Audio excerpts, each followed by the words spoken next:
James Foster joins us after a fantastic game, Essex and Somerset. Situation, James, we need 26 from 2 overs. There's you, there's Matt Quinn, that's the last pair. Odds must have favoured Somerset, but I guess you had other ideas, as you proved. Well, look, I mean, I managed to find a little bit of form today with a few little shots here and there, but ultimately needing 2 off the last ball, a little bit disappointed only to get 1. I thought, to take it that far, a little bit disappointed. But I guess in a way, slightly proud with the way I played. But I think it's a good sign for the team, the fact that we got something out of this game, got a draw, when ultimately at one stage of the game we looked, well and truly out of it. So I think that bodes well, actually. Even though we've played some nice cricket in this format, I still don't think we've played that sort of perfect game, which is again a good sign that we're still undefeated in this competition. Yeah, indeed. And I saw before that last couple of balls you were having an intense conversation with the umpire. I mean, just to make perfectly clear what we needed, could we get a tie? I just wanted to double check to double check the score, that we needed 2 to win, and if we got 1 run. But then we came out for second and got run out, even if we didn't even cross, which we still got them. I just wanted to just double check. Yeah. I was aware, I thought what I was thinking in my head, but I just wanted to confirm, just so. But ultimately, it only went to the keeper, so we didn't really get the opportunity to go for a second run. But look, I mean, I think the way today went, I think chasing that total, we would have taken that any day of the week. So in a way, it's a little bit of a shame that we didn't get over the line. They did bowl well. There's a little bit of nip early with the new balls, the 2 white balls, and these sort of conditions to nip about a little bit. But I think a lot of credit goes to our bowlers, that sort of last 7, 8 overs or whatever it might have been. Potentially they were looking on for maybe 200 plus. Yeah. But even a score that we'd fancy chasing, but to restrict them to the total we did, I think it shows a lot of character, especially after that big innings that they had.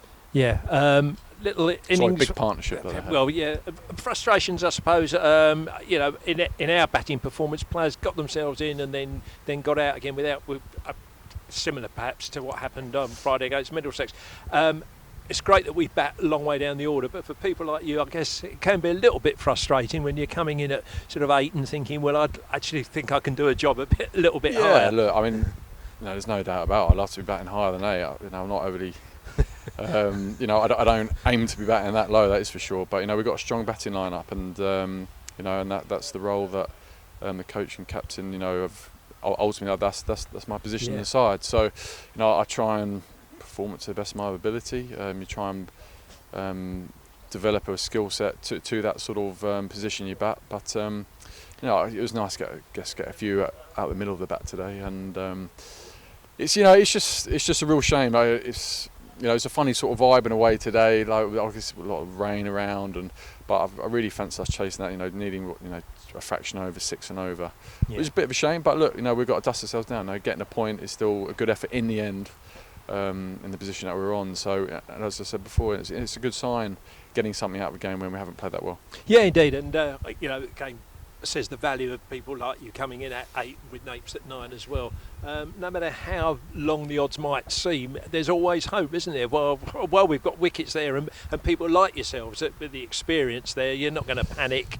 You're going to treat the game on its merits and take on every ball on its merits. You take on risks, and sometimes it comes off, sometimes it doesn't. But you try and take calculated risks. You try and work out what you think is the decent percentage option for your game, under certain conditions, against a certain bowler, against certain size boundaries. So you weigh it all up.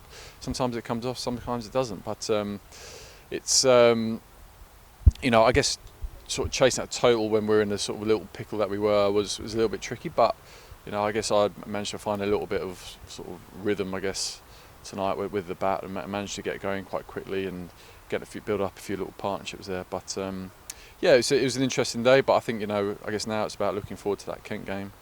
And against obviously a very dynamic Kent side, aggressive side, a lot of options with bat and ball. So it'll be hard work, but it's I don't know. There's a good funny feeling in the change at the moment in this competition. The fact that we played some good cricket. I guess we haven't played the perfect game yet, which is something that we're always striving for. And I think that's a good thing to be striving for, the perfect game. And hopefully, it might come Wednesday, but we'll have to wait and see.